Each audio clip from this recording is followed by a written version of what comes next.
আসসালামু আলাইকুম। রুকুস মম রেসিপিতে আপনাদের সবাইকে স্বাগত।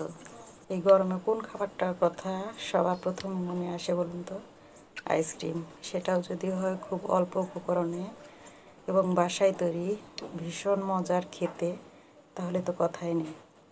সবাই আপনারা এটা তৈরি করতে পারবেন, এতই সিম্পল উপকরণ লাগে, সবার বাসায় এই উপকরণগুলো থাকে। তাই চলুন ট্রাই করি।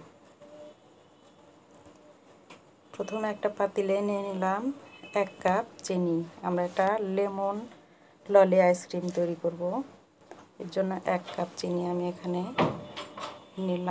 নিয়ে নিলাম 2 কাপ পানি। এই রেসিপিতে 2 কাপ পানি এবং 1 কাপ চিনি, এটাই ঠিক আছে। চিনিটা কিন্তু কোনোভাবে কমানো যাবে না, যেহেতু আমরা লেমন ললি আইসক্রিম তৈরি করব, লেবুটা এখানে অ্যাড করতে হবে, সে কারণে চিনিটা একটু বেশি লাগবে। আপনারা বাড়াতে পারবেন, কোনোভাবেই কমানো যাবে না। দিয়ে দিলাম 2 চামচ কর্নফ্লাওয়ার, দিয়ে দিলাম কয়েক ফোঁটা গ্রিন ফুড কালার। এটা দিয়ে মিশিয়ে নিতেই দেখুন কি সুন্দর কালার চলে এসছে। আপনাদের কাছে যদি ফুড কালারটা না থাকে তবে স্কিপ করতে পারবেন। এখানে নিয়ে নিয়েছি 2টা লেবু। 2টা লেবুরই উপরের যে গ্রিন অংশটা, এটা আমরা খুব ভালোভাবে সাবধানে হালকা হাতে এভাবে ঘষে ঘষে উঠিয়ে নেব। কোনোভাবে কিন্তু সাদা অংশটা উঠানো যাবে না, তাহলে কিন্তু আইসক্রিমের 12টা বেজে যাবে, খেতে একদম তিতা লাগবে। তাই এই কাজটা খুব সাবধানে করতে হবে। আমি কিভাবে করেছি দেখতেই পেয়েছেন। এটা উঠানো কিন্তু একটু রিস্কি, তবে দিলে কিন্তু খেতে ভালো লাগে। কর্নফ্লাওয়ার এবং এই মিশ্রণগুলোকে খুব ভালোভাবে একটু নেড়ে চেড়ে মিশিয়ে চুলায় জাল করতে চলে যাব। এই কর্নফ্লাওয়ারটা দিলে কিন্তু আইসক্রিমটা খুব সফট হবে। এটা জমে যাবার পর কোনোভাবেই বরফের মতো একদম শক্ত হবে না, মুখে দিলেই মিলিয়ে যাবে। এই পর্যায়ে দিয়ে দিলাম সামান্য লবণ। এই 1 চিমটি লবণ কিন্তু মিষ্টি এবং টকের মধ্যে সুন্দর একটা ব্যালেন্স নিয়ে আসবে, স্বাদটা অনেকটা বাড়িয়ে দিবে। এই পর্যায়ে কিন্তু কোনোভাবে নাড়াটা স্টপ করা যাবে না। আমরা যেহেতু কর্নফ্লাওয়ার দিয়েছি, অনবরত নেড়ে চেড়ে এটাকে রান্না করতে হবে, না হলে তলানিতে লেগে যাবে।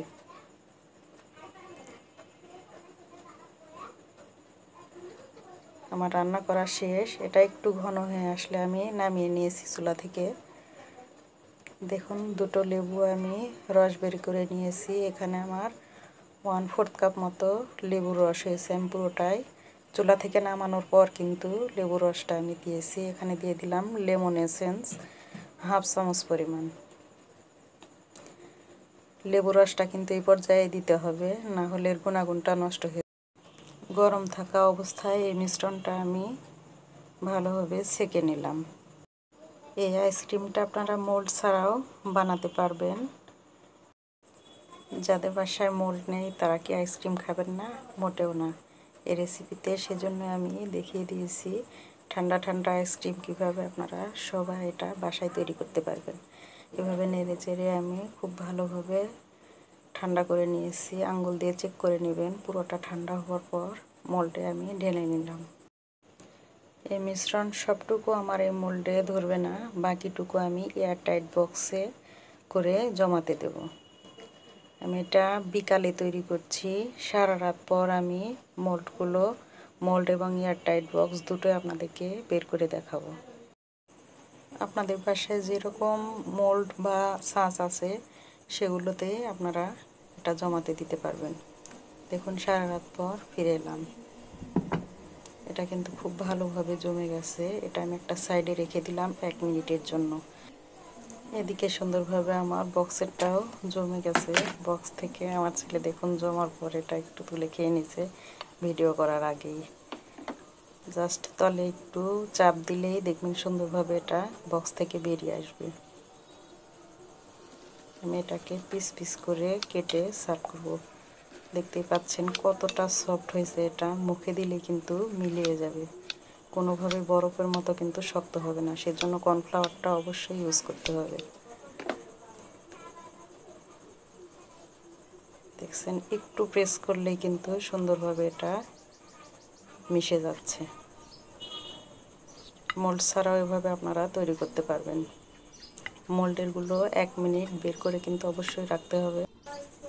মিনিট খানেক পর অবশ্যই মোল্ড থেকে আইসক্রিমগুলো তোলার জন্য ট্রাই করবেন, না হলে বেশি চাপাচাপি করলে কিন্তু মোল্ডে আইসক্রিমগুলো রয়ে যাবে, কাঠিটা কিন্তু আপনার হাতে চলে আসবে, তখন কিন্তু খুব একটা ভালো লাগবে না।